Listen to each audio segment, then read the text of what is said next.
Hi ನಮಸ್ಕಾರ, welcome back to my channel. ಇವತ್ತು ನಾನು ಮಾಡ್ತಾ ಇರೋದು ಟೊಮೆಟೊ ಚಿತ್ರಾನ್ನ. ಇದು ತುಂಬ ಟೇಸ್ಟಿಯಾಗಿರುತ್ತೆ ಮತ್ತು ದಿಢೀರ್ ಅಂತ ಮಾಡ್ಬೋದು. ವರ್ಕಿಂಗ್ ವುಮೆನ್ ಮತ್ತು ಬ್ಯಾಚುಲರ್ಸ್ಗೆ ಸೂಪರ್ ಕಾಂಬಿನೇಷನ್. ಇದಕ್ಕೆ ಬೇಕಾಗಿರೋ ಸಾಮಗ್ರಿಗಳನ್ನು ನೋಡೋಣ.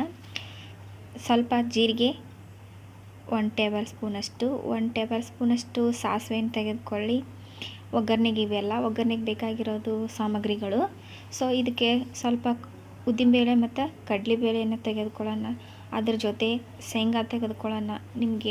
ನಿಮ್ಮ ಕ್ವಾಂಟಿಟಿ ಮೇಲೆ ನೀವು ಎಷ್ಟು ಚಿತ್ರಾನ್ನ ಮಾಡ್ತಿದ್ದೀರಲ್ಲ ಅದ್ರ ಮೇಲೆ ತೆಗೆದುಕೊಳ್ಳಿ. ಈಗ ನಾವು ಶೇಂಗಾವನ್ನು ತೆಗೆದುಕೊಂಡ ನಂತರ ಚಿಕ್ಕದಾಗಿ ಹೆಚ್ಚಿಟ್ಕೊಂಡಂಥ ಈರುಳ್ಳಿ, ಹಸಿಮೆಣಸಿನ್ಕಾಯಿಯನ್ನು ತೆಗೆದುಕೊಳ್ಳೋಣ. ಹಸಿಮೆಣಸಿನ್ಕಾಯಿ ಆದ ನಂತರ ನಾವು ಟೊಮೆಟೊವನ್ನು ಚಿಕ್ಕದಾಗಿ, ಇದರಲ್ಲಿ ಮೇನ್ ಟೊಮೆಟೊ ಆಗಿರೋದ್ರಿಂದ ಟೊಮೆಟೊವನ್ನು ಜಾಸ್ತಿ ತೊಗೊಳ್ಳಿ, 1ರಿಂದ 2, 3 ತೊಗೊಳ್ಳಿ. ಈ ರೀತಿ ಚಿಕ್ಕದಾಗಿ ಹೆಚ್ಚಿಟ್ಕೊಂಡ ನಂತರ ನಾನು ಅನ್ನನೂ ಕೂಡ ಮಾಡಿಟ್ಕೊಂಡಿದ್ದೀನಿ. ಇವಾಗ ಗ್ಯಾಸ್ ಮೇಲೆ ಒಂದು ಪಾತ್ರೆ ಇಟ್ಕೊಂಡು ಪಾತ್ರೆ ಬಿಸಿ ಮಾಡ್ಕೊಳ್ಳೋಣ. ಪಾತ್ರೆ ಬಿಸಿ ಆದ ನಂತರ ಅದಕ್ಕೆ ಎಣ್ಣೆ ಹಾಕ್ಕೊಂಡು, ಎಣ್ಣೆ ಬಿಸಿ ಆದ ನಂತರ ನಾವು ಜೀರಿಗೆ ಸಾಸಿವೆಯನ್ನು ಹಾಕ್ಕೊಳ್ಳೋಣ. ಜೀರಿಗೆ ಸಾಸಿವೆ ಚಟಾಪಟ ಆದಮೇಲೆ ನಾವು ಮುಂದಿನ ಇನ್ಗ್ರೀಡಿಯೆಂಟ್ಸ್ ಹಾಕೋಣ. ದಯವಿಟ್ಟು ಇಲ್ಲಿವರೆಗೂ ಯಾರೆಲ್ಲ ಹೊಸಬ್ರು ನೋಡ್ತಿದ್ದೀರಾ ದಯವಿಟ್ಟು ಸಬ್ಸ್ಕ್ರೈಬ್ ಮಾಡ್ಕೊಂಡು ನೋಡಿ ಪ್ಲೀಸ್.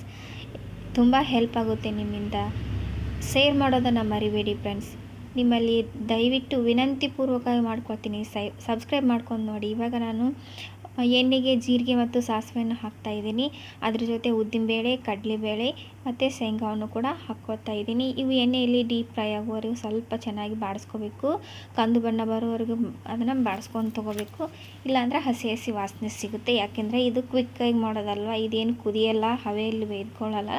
ಸೊ ಹಾಗಾಗಿ ಎಲ್ಲ ಕೂಡ ಎಣ್ಣೆಯಲ್ಲೇ ಫ್ರೈ ಆಗಬೇಕು. ಇವಾಗ ನಾನು ಅವನ್ನ ಎಣ್ಣೆಯಲ್ಲಿ ಫ್ರೈ ಮಾಡ್ಕೊಳ್ತಾ ಇದ್ದೀನಿ. ಇವು ಫ್ರೈ ಆಗಿ ಸ್ವಲ್ಪ ಗೋಲ್ಡನ್ ಬ್ರೌನ್ ಬಂದ ನಂತರ ನಾವು ಇದಕ್ಕೆ ಹೆಚ್ಚಿಟ್ಕೊಂಡಂತಹ ಈರುಳ್ಳಿ, ಹಸಿಮೆಣಸಿನ್ಕಾಯಿನ ಹಾಕ್ಕೊಳ್ಳೋಣ ಫ್ರೆಂಡ್ಸ್. ಇವಾಗ ಮೊದಲನೇದಾಗಿ ಈರುಳ್ಳಿಯನ್ನು ಹಾಕೋಣ. ಇದು ಕ್ವಿಕ್ಕಾಗಿ ಮಾಡ್ಕೋಬೋದು. ಅನ್ನ ಇದ್ದರೆ ಸಾಕು, ಮನೆಯಲ್ಲಿ ಟೊಮೆಟೊ ಈರುಳ್ಳಿ ಇದ್ದರೆ ಹೆಚ್ಚಿ ಹಾಕ್ಕೋಬೋದು. 5 ನಿಮಿಷದಲ್ಲಿ ಬಂದು ಮಾಡ್ಕೊಂಡು ತಿನ್ಬೋದು. ಬ್ಯಾಚುಲರ್ಸ್ಗಂತೂ ಸೂಪರ್ ಆಗಿರ್ತೈತಿ. ಈ ವಿಡಿಯೋನು ಸ್ಕಿಪ್ ಮಾಡದೆ ಕೊನೆಯವರೆಗೂ ಎಲ್ಲರೂ ನೋಡಿ ಹೇಗಿದೆ ಅಂತ ಒಂದು ಕಮೆಂಟ್ ಮೂಲಕ ಹೇಳೋದನ್ನು ಮರಿಬೇಡಿ. ಇವಾಗ ನಾನು ಈರುಳ್ಳಿಯನ್ನು ಹಾಕ್ಕೊಂಡಿದ್ದೀನಿ. ಈರುಳ್ಳಿ ಸ್ವಲ್ಪ ಬೆಂದ ನಂತರ ಅದಕ್ಕೆ ಹಸಿಮೆಣಸಿನ್ಕಾಯನ್ನು ಹಾಕ್ಕೊಳ್ತಾ ಇದ್ದೀನಿ. ನಿಮ್ಗೆ ಹಸಿಮೆಣಸಿನ್ಕಾಯಿ ಚಿಕ್ಕದಾಗಿ ಇಷ್ಟ ಇಲ್ಲ ಅಂದರೆ ಉದ್ದುದ್ದಾಗಿನ ಕಟ್ ಮಾಡಿ ಹಾಕ್ಕೋಬೋದು, ಅದು ಕೂಡ ಚೆನ್ನಾಗಿರುತ್ತೆ, ನಿಮ್ಮ ಟೇಸ್ಟಿಗೆ ಬಿಟ್ಟಂಥದ್ದು. ಈ ರೀತಿ ಕಟ್ ಮಾಡಿದ ನಂತರ ನಾವು ಇದನ್ನು ಕೂಡ ಚೆನ್ನಾಗಿ ಫ್ರೈ ಆದ ನಂತರ ಇದಕ್ಕೆ ಟೊಮೆಟೊನ ಸೇರಿಸ್ಕೊಳ್ಳೋಣ. ಇದು ಟೊಮೆಟೊ ಚಿತ್ರಾನ್ನ ಆಗಿರೋದ್ರಿಂದ ಟೊಮೆಟೊನ ಹೆಚ್ಚಾಗಿ ಸೇರಿಸ್ಕೊಳ್ಳಿ, ಟೇಸ್ಟ್ ತುಂಬ ಚೆನ್ನಾಗಿರುತ್ತೆ. ಹುಳಿ ಇರೋ ಟೊಮೆಟೊ ಆದರೆ ಸ್ವಲ್ಪ ಕಡಿಮೆ ಮಾಡ್ಕೊಳ್ಳಿ, ಯಾಕಂದರೆ ಜಾಸ್ತಿ ಹುಳಿ ಬರೋದ್ರಿಂದ ಅದು ಚಿತ್ರಾನ್ನ ಚೆನ್ನಾಗಿರಲ್ಲ ಅನಿಸ್ಬೋದು. ಹಾಗಾಗಿ ಹುಳಿ ಇದ್ದರೆ 1-2 ತೊಗೊಳ್ಳಿ, ಹುಳಿ ಇಲ್ಲ ಅಂದರೆ ಜಾಸ್ತಿ ತೊಗೊಳ್ಳಿ. ಟೊಮೆಟೊ ಚಿತ್ರಾನ್ನ ಮಾತ್ರ ತುಂಬ ಚೆನ್ನಾಗಿರುತ್ತೆ. ಇದು ಚೆನ್ನಾಗಿ ಬೇಯ್ಕೊಳ್ಳೋದಕ್ಕೋಸ್ಕರ ಸ್ವಲ್ಪ ಉಪ್ಪು ಮತ್ತು ಅರಿಶಿನವನ್ನು ಹಾಕಿಬಿಟ್ಟು ಮಿಕ್ಸ್ ಮಾಡಿ ಮೇಲ್ಗಡೆ ಒಂದು ಪ್ಲೇಟ್ ಮುಚ್ಚಿ ಬಿಡೋಣ ಫ್ರೆಂಡ್ಸ್. ದಯವಿಟ್ಟು ನಿಮ್ಮ ಫ್ಯಾಮಿಲಿ ಮತ್ತು ಫ್ರೆಂಡ್ಸ್ಗೆ ವಿಡಿಯೋನ ಶೇರ್ ಮಾಡಿ, ಹೇಗಿದೆ ಅಂತ ಕಮೆಂಟ್ ಮೂಲಕ ತಿಳಿಸಿ. ಇವಾಗ ನಾನು ಅರಿಶಿನ ಮತ್ತು ಉಪ್ಪನ್ನು ಹಾಕಿ ಮಿಕ್ಸ್ ಮಾಡ್ಕೊಳ್ತಾ ಇದ್ದೀನಿ.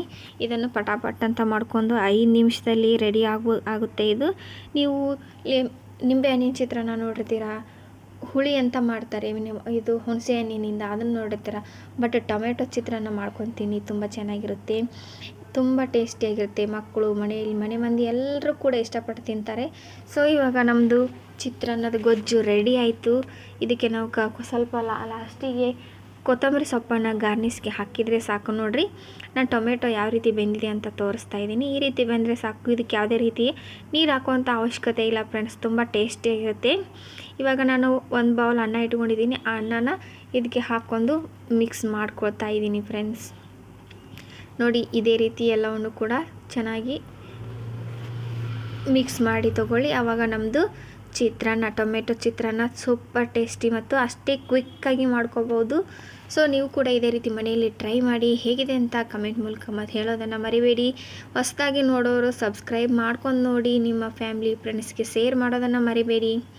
ನೋಡಿರಿ, ನಮ್ಮದು ಫೈನಲಿ ಚಿತ್ರಾನ್ನ ರೆಡಿ ಆಯಿತು, ರೆಡಿ ಟು ಈಟ್. ಬನ್ನಿ ಎಲ್ಲರೂ ಊಟ ಮಾಡೋಣ. ಹೇಗಿದೆ ಅಂತ ಹೇಳಿ. ತುಂಬು ಹೃದಯದ ಧನ್ಯವಾದಗಳು.